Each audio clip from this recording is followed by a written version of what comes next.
এই দুনিয়ার পুরো জীবনটা এটা হচ্ছে লালসাময় একটা জীবন, লোভ, মরিচিকা, মায়াজাল। এই মায়াজালে আমরা আটকে আছি, ফলে মৃত্যুর কথা আমরা ভুলে গিয়েছি। পাগলের মতো ছুটছি, আরো টাকা লাগবে, আরো খ্যাতি লাগবে, আরো যশ লাগবে, আরো দাপট লাগবে। আমার এত টাকা দিয়ে কি হবে, এত সম্পদ দিয়ে কি হবে, এত ব্যস্ততা দিয়ে কি হবে তোমার? স্টপ, থামুন, অনেক হয়েছে, আন্না থামুন। Take a rest, take a breath and think about death. Think that you have to go back to your Lord. একটু বসেন না, একটু ভাবেন যে আমাকে চলে যেতে হবে, চলে যেতে হবে। এই কোলাহল, এই ব্যস্ততা, এগুলো থাকবে, থাকবো না আমি। সাইয়েদনা ওমর ফারুক বলেছেন, মুতু ক্বাবলা আন তামুতু, মরার আগে একবার মরো। হাসিবু ক্বাবলা আন তুহাসাবু আলাইকুম, তোমার হিসাব নেওয়ার আগে তুমি একবার নিজের হিসাবটা করো না। কাগজ বের করে একটু লিখো না কি কি ভালো কাজ করছিলা, যেগুলো দিয়ে নাজাতের ওসিলা হতে পারে। 1 2 3, আর কি কি আকাম কুকাম করছো দেখো না, লিখে দেখো তোমার অবস্থাটা কি। মরার আগে একবার মরো। মরার আগে খাটের মধ্যে শুয়ে শটান করে চোখ বন্ধ করে একবার মরার ভান করে দেখেন কেমন লাগে। চোখটা বন্ধ করেন আর ভাবেন আপনি নাই, কি কি হতে পারে ভাবেন। আপনার ছেলে মেয়েরা কান্না জুড়ে দিবে, আপনার প্রাণের স্ত্রী বিলাপ শুরু করে দিবে, বন্ধু বান্ধবের চিৎকার আর মাতম, স্থানীয় এলাকার মসজিদে ঘোষণা, অমুক এলাকার নিবাসী অমুক ভাই অমুকের ছেলে অমুক দুনিয়ায় নাই। সব আত্মীয়রা চলে আসবে, ফেসবুকে স্ট্যাটাস দেয়া হবে, সবাই সবাইকে জানাবে বিকাল 4টায় অমুক হাই স্কুল ময়দানে আপনার জানাজা। ছুটে আসবে, সবাই ছুটে আসবে আপনাকে শেষ বিদায় দিতে, গুড বাই জানানোর জন্য, আল ওয়াদা, বিদায় জানাতে আসবে সবাই। 4 তাকবীর দিয়ে আপনার জানাজা হবে, অশ্রুসিক্ত জানাজায় আপনার বিদায় হবে। কাঠের খাটিয়ার মধ্যে করে কাঁধে তুলে আপনারে কবরে নেওয়া হবে। আগে থেকে খুঁড়ে রাখা কবরটার মধ্যে আপনারে বিছিয়ে দেয়া হবে। বাঁশের কচি দিয়ে তার উপরে মাটির চাপা দিয়ে সব চলে যাবে।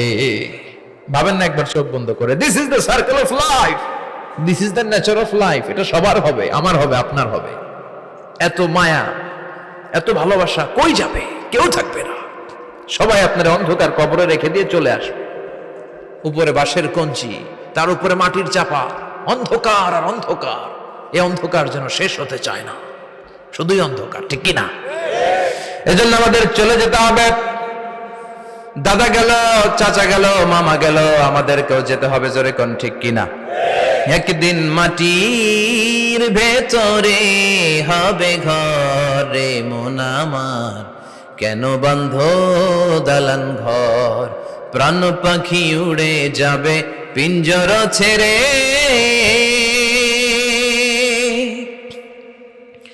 ধরা ধামে সবই রবে, তুমি যাবে চলে। বন্ধু বান্ধব যত, মাতা পিতা যারা সুত, সবই হবে তোমার পরে।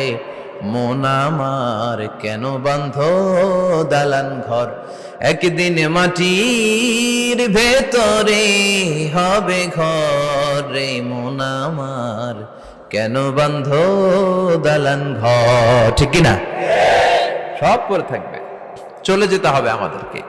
এজন্য আখিরাতের কথা যেন আমাদের স্মরণ হয়। বিশ্বনবী বলতেন, নাহাইতুকুম আন জিয়ারাতিল কুবুর, আমি তোমাদেরকে কবর জিয়ারত করতে আগে নিষেধ করতাম, কিন্তু এখন নিষেধাজ্ঞা প্রত্যাহার করে নিলাম।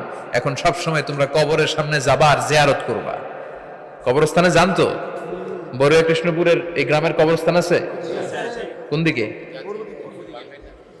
পূর্ব দিকে আছে, গোখরার জলের ওদিকে। যান আপনারা, একটু যাবেন, একটু গেলে আখিরাতের কথাটা স্মরণ হবে।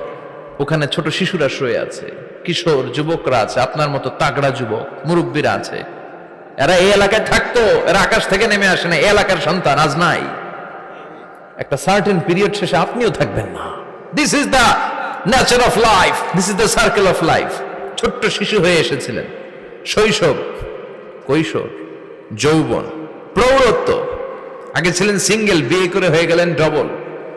এরপরে আল্লাহ আপনাকে একটা মেয়ে দিল, এরপরে মেয়েকে বিয়ে দিয়ে শ্বশুর হলেন, এরপরে ওই মেয়ের ঘরে সন্তান হতে নানা হলেন। আর কতদিন? অনেক দিন হলো তো, অনেক লম্বা সময় পেয়েছেন আপনি। Think about death. এবার যাওয়ার কথা ভাবেন। আখিরাতের সামানের কথা ভাবেন, ফিরে যেতে হবে। কি শক্তিশালী যুবক, বার্ধক্য চলে আসলে লাঠি ছাড়া চলতে পারে না। কুচকুচে কালো দাড়ি সাদা হয়ে যায়, দাড়ির শুভ্রতা, বয়সের ভার, রং ধরা যৌবন জং ধরে শেষ, ঠিক কিনা? This is the circle of life. যুবক ভাইরা, এটাই জীবন, চলে যেতে হবে, কেউ থাকতে পারবে না, ঠিক কিনা? এটা রিমাইন্ডার আল্লাহ এই সূরার ভেতরে দিয়েছেন যে তোমাদেরকে ফিরে যেতে হবে, এই লোভ লালসা ছেড়ে দাও। রব্বুল আলামিন বলেন, আলহাকুমুত তাকাসুর হাত্তা যুরতুমুল মাকাবির। ও গোলাম, দুনিয়ার সম্পদ, লোভ লালসা তোদেরকে পাগল বানিয়ে দিয়েছে। এই লোভ পাগলামি কোনোদিন তোদের থামবে না যতদিন না তোরা কবরে ঢুকবি, ঠিক কিনা? কার কথা? আল্লাহ বললেন, দুনিয়ার সম্পদ আর লোভ আর মোহে তোমরা গাফেল হয়ে গিয়েছো। আখিরাতের কথা বেমালুম তোমরা ভুলে গিয়েছো, কিন্তু আখিরাতে তোমাদের যেতেই হবে, কবরের বাড়িতে তোমাদের ঢুকতেই হবে, ঠিক কিনা? যেতেই হবে, আমরা ভুলে যাই। আলহাকুমুত তাকাসুর, অতিরিক্ত পাওয়ার লোভ, বেশি বেশি খাওয়ার লোভ, বেশি বেশি জমানোর লোভ মানুষকে গাফেল বানিয়ে দিয়েছে। এটা মানুষের স্বভাব, আরো চাই আরো চাই, এই স্বভাবটা আছে না নাই? দেখবেন ছোট বাচ্চারা মসজিদের দোয়া অনুষ্ঠান শেষে জিলাপি দেয় না? বড়ে কৃষ্ণপুর কি দেয়? আগে বাতাসা দিত না, এখন কি দেয়? জিলাপি দেয়, মিষ্টি দেয়। তো মসজিদের 2-3 গেট থেকে যদি দেয়, ছোট বাচ্চারা দেখবেন এদিক দিয়ে কয়েকটা নিয়ে আবার ওই গেটে লাইন ধরে।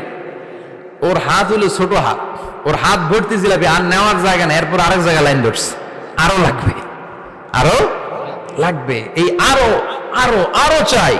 এই স্বভাবটাই মানুষকে কুড়ে কুড়ে শেষ করে দিয়েছে। এত লাগবে কেন তোমার?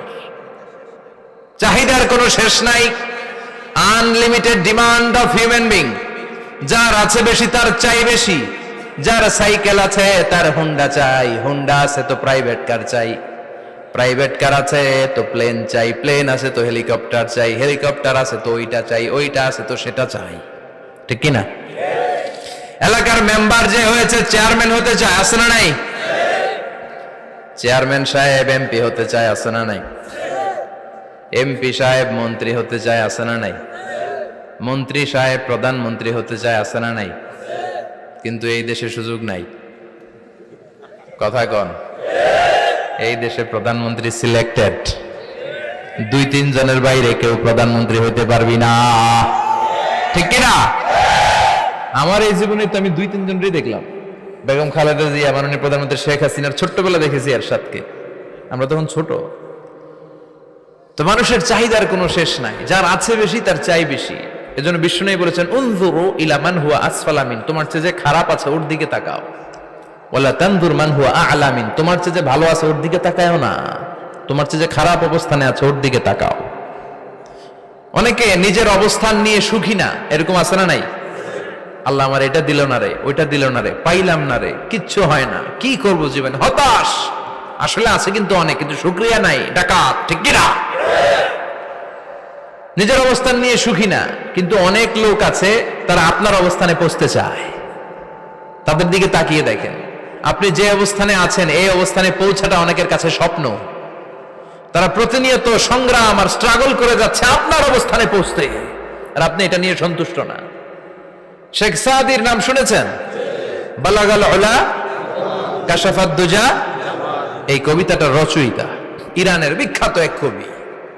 উনি একবার আর্থিক সমস্যার মধ্যে দিয়ে সময় কাটাচ্ছেন, টাকা নাই, পয়সা নাই, পায়ে দেওয়ার মতো জুতা নাই। উনি খুব দুঃখ পেলেন, হায় রে, আমি ইরানের এত বড় কবি, আমার পায়ে দেওয়ার মতো জুতা নাই।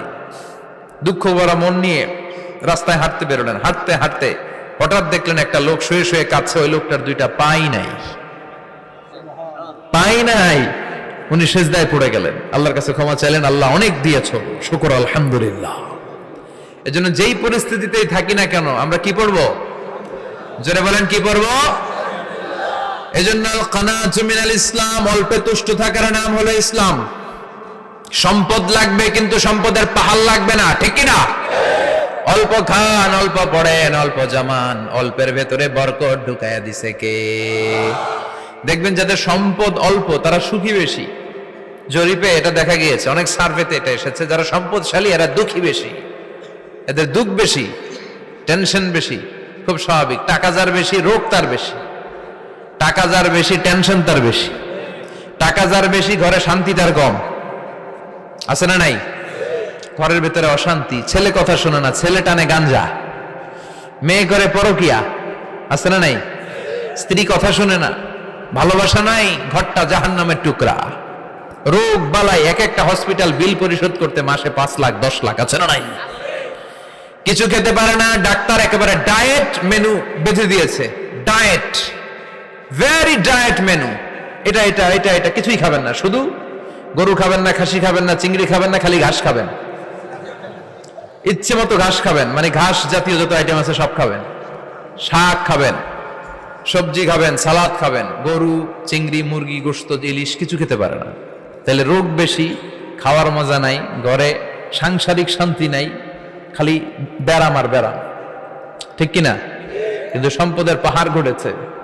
আর অল্প যারা খায়, অল্প পড়ে, রিক্সাওয়ালা, কুলিওয়ালা, অল্প বেতনের চাকরি, কিন্তু হক হালালি মেনে চলে, দেখবেন শান্তি আছে অনেক। হ্যাঁ, বাসা ভাড়া দেয়, ফ্যামিলি চালায়, বাচ্চাদের স্কুল বিল, এরপরও মাস শেষে 1-2 হাজার টাকা হাতে থেকে যায়। আর ওর প্রতি মাসে 10 কোটি টাকা ইনকাম, তারপরও ব্যাংকের ঋণ আছে না নাই? সুখ কারে বলে? কিভাবে আপনি সুখকে ডিফাইন করবেন? সুখ তো টাকায় কিনা যায় না। শান্তি টাকা দিয়ে হয় না, শান্তি দেওয়ার মালিক কে? শান্তি আছে অল্প খেয়ে শুকর করার মধ্যে, শান্তি আছে আলহামদুলিল্লাহর মধ্যে। চিল্লায় বলেন ঠিক কিনা? এজন্য অল্প খাবো, অল্প পড়বো, অল্প জামাবো, অল্পের ভেতরে বরকত দিয়েছে কে?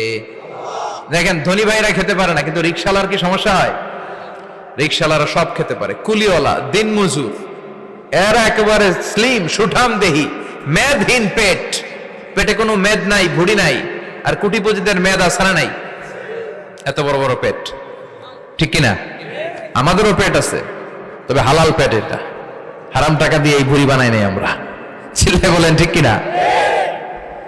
রিক্সাওয়ালা, কুলিওয়ালা নিজেও নামাজ পড়ে, বউ নামাজ পড়ে, বাচ্চাটাও নামাজ পড়ে, রিক্সা চালায় আর জিকির করে লা ইলাহা